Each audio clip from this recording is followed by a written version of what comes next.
There's another Pablo Escobar video. This is what happened to his Deadliest Hitmen. This could be interesting. Pablo Escobar. I've been like very interested in the Pablo Escobar story again. It's such like an interesting story to go back to. Like that man was straight doing crazy shit every day, every second, like fucking hell. For years. Pablo Escobar was responsible for 80% of all the cocaine being smuggled over the world.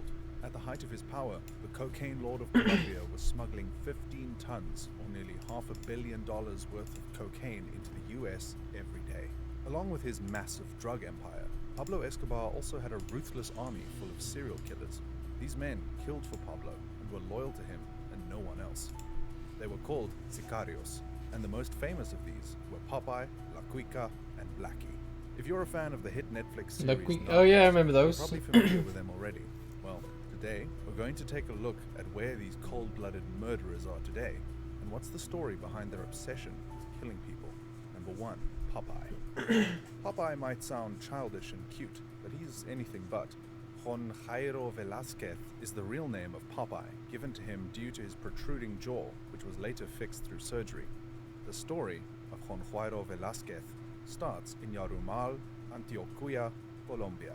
As surprising as it might seem to you, but it's absolutely true, he used to be a part of the Colombian National Army, and then joined the cadet school of the National Police. A hitman like Juan Jairo Velázquez used to be a part of something that was solely created to protect the public.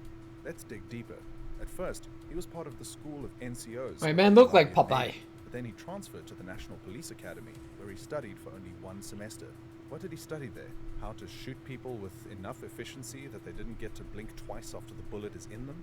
Wherever he learned his skill, it helped him kill 257 people. Well, that is the number of people that he has willingly confessed about murdering. Who knows about the people whom he has killed but hasn't confessed to? Not only that, there were also countless kidnappings. Like, kidnapping common citizens and normal people is one thing, but the guy actually kidnapped the candidate for mayorship, Francisco Santos. Not only him, he also kidnapped and murdered Carlos Mauro Hoyos and several other famous politicians in Colombia. So we guess it's safe to say that no matter how rich or influential you are, all it takes is a bullet from Escobar's hitman. If you're horrified after finding out how many people he killed himself, it was almost 300 how many killings accounted for. Like, bro, 3,000 murders. You heard that right. 3,000 murders were successfully planned by the psychotically genius hitman. Some people might even call him a genius when it comes to planning stuff, even if it was other people's deaths. Definitely not something you should use for inspiration, jokes aside. Where is he right now? 6 feet under, dead, gone, finished. Doesn't breathe the air of this land anymore. While Popeye is a vicious killer, he sure does clean up nice. ¿Cómo aprendió a matar? Me dice a los 12 años. ¿Usted se recuerda cuándo y a quién fue la primera persona que mató? No, ya el primero que yo maté fue por ahí de 17 años de edad. Fue a un despachador de buses que había, que cuando era, el primero era conductor de bus y había tumbado la mamá de un amigo nuestro cuando conducía. No esperó que se bajara y no que la señora se iba a bajar y se cayó y la mató. Y la dejó ahí tirada como un perro. Entonces ese fue mi primer asesinato. In an interview, Juan finally talks about the first time he killed. He reveals he bagged his first kill at 17. At that young age, Juan was driven by a sense of righteousness as he killed a bus driver who was responsible for the death of a close friend's mother. Later on in the interview, he reminisced about the first time he ran into Pablo. What a situation. Juan used to work for Pablo's mistress. When she left the country, Juan went knocking on Pablo's door, looking for a job, and the rest was history. From 1992 to 2014, he served in prison and received a sentence of 30 years. Murder, extortion, terrorism, drug trafficking. He got out in 2014, however, was sent back to prison after he was arrested for extortion once again. Old habits die hard, I guess. The guy was constantly in and out of prison until he finally died of stomach cancer. Interestingly, he also set up a YouTube channel during his time out. He had a channel. He told stories about his time as a vicious, stone-cold killer. According to him, there was an 80% chance that he was going to be killed by a former gang member. I guess even psychotic killers aren't safe from cancer. Moving on to the next hitman, the world's deadliest drug lord. Number 2, La Cuica. La Cuica. or There's a Dandeni Muñoz there's a Mosquera, cockroach. is considered by many to be the most ruthless and violent out of all of Pablo's killers. Dandeni made his way into the Colombian drug war after being inducted into the Colombian army. However, he was soon discharged due to several minor theft charges. From here, he made his way into Pablo Escobar's cartel, the Medellin cartel. This is when he was given the nickname of La Cuica. La Cuica means fat girl, and was given to Dandeni due to his resemblance with his aunt.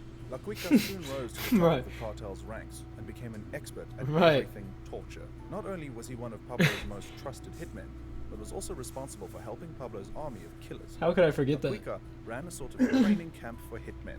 Kids, usually boys, but sometimes girls too, were taken from the street and trained to be loyal and expert killers for hire. Kids. La Cuica was one of the best at what he did. Oh yeah, they showed that in the After show. murdering his victims, he would carve It was the like words real KK shit. I on always his forget. victims. That's crazy. This was so he could prove that he was in fact the one responsible for the murder.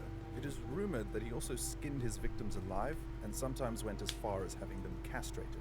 For La Cuica to take up this lifestyle is quite surviving, since he had humble origins. His father, believe it or not, was a policeman, while his mother was an evangelist. He was also related to the church during his early life. The US was after him for quite some time. However, they couldn't do anything. Damn. since they Wait, that's didn't kind have of the jurisdiction. interesting. That's kind of interesting. I'm surprised they didn't like play with that. Maybe it would have been hard to play with. Like, play with the fact that one of his hitmen have like a tie into the fucking agents and shit, you know? All this changed after the 1989 bombing of Flight Avianca. You see, Pablo Escobar liked to make a statement. If one person needed to be killed, he would have the entire bus or plane blown up. For the murder of an inside informant, La Cuica was hired to blow up an airplane. The hour-long flight was cut short as the plane blew up in midair, killing all 101 passengers on board. This plane had 2 American citizens on board, the death of whom gave the US a reason to come after La Cuica. The crime made La Cuica the first person to be convicted under the 1956 federal law, which criminalized bombing a civilian aircraft. He was also the first person to be tried under the 1986 terrorism statute, which allows the US justice system to put foreign criminals on trial in cases of American death. The US tied La Cuica to 220 murders, and the Colombian government to more than 440 murders, although the Colombian government never really pressed formal charges. La Cuica was caught and underwent trial in 1994. Later found guilty, he was sentenced to 10 life sentences and 45 years to be served consecutively. La Cuica is still serving his sentence and is staying at the same prison where the infamous Unabomber is locked up. In an interview from prison, La Cuica surprisingly denied all of his crimes. Por vida en la cárcel. Yo les dije que por qué, si yo no había cometido ningún delito. Y ellos dijeron que no les importaba, que no les, que si yo ayudaba, ellos sabían. Yes, I do nothing. Me daban dinero. I never did Pero que si nothing. no les ayudaba, me iban a condenar a cadena perpetua o me iban a matar en la silla eléctrica. Y me condenaron a cadena perpetua y buscaron testigos falsos, gente que yo nunca había visto en mi vida y con esos testimonios me condenaron. Ellos no tienen ninguna pruebas contra mí porque yo no cometí esos crímenes. Number 3. Nelson Hernandez. Nelson Hernandez also goes by the name Blackie and was born in Colombia. This nickname was given to him because of his African descent. Being a close associate and partner of Pablo, he was one of his most trusted associates. For the longest time, he even worked as a guard and a hitman for the ruthless drug lord. Nelson was widely known for being a bully, but Pablo trusted him enough to let him hang out with him and feel comfortable knowing that they are right where you need to be. Nelson was famous for assassinating and murdering people. He would do what Escobar asked him to without thinking twice, which it turned out wasn't exactly the best approach. Under Escobar's employment, Nelson kidnapped Felix Gallardo, Miguel Angel, and Isabela Batista in Cali and brought them to his boss's estate in Medellin. He helped Pablo out of 1 or 2 sticky situations by attacking Colombian judges and setting fire to all the evidence they had against him. Pablo was really pulling the strings on Nelson, as he had him kill cartel boss Kiko Moncada. Blackie was most important to Escobar when he carried out the 1993 Bogota shipping center bombing, planting 220 pounds of C4 plastic explosives in a car parked in a downtown shopping center. Oh, As a result of yeah. the bombing, over 20 people were left That was dead wild. and almost 70 were wounded. Feeling guilty over what he did, Hernandez apologized to God while watching television footage of the aftermath of the attacks. Kids, women, and innocent people were killed, and it was then that Hernandez started sensing that maybe Escobar was going crazy. Scared, he lied about seeing his wife, Maria Henao, and their daughter, Manuela, in a hotel window in order to prevent Escobar from forcing him to stay put until he saw them. However, he was arrested by police as he left the payphone. He was interrogated by the DEA. Rather than be hanged for the bombing, he He gave Agent Javier Peña and Agent Steve Murphy details on Juan Diego Diaz, leading to the search block raid on Monte Cassino. As of right now, no one knows where Blackie really is, and it's assumed he's alive Ghost. and well in the witness protection program. Anyway, that was all for today's video. Man, straight Think ghosts. The Netflix show told the Damn. entire truth about Escobar and his sicarios? Click this video to find out what they were Shit. hiding from you. Don't forget. That's wild. Man, straight disappeared.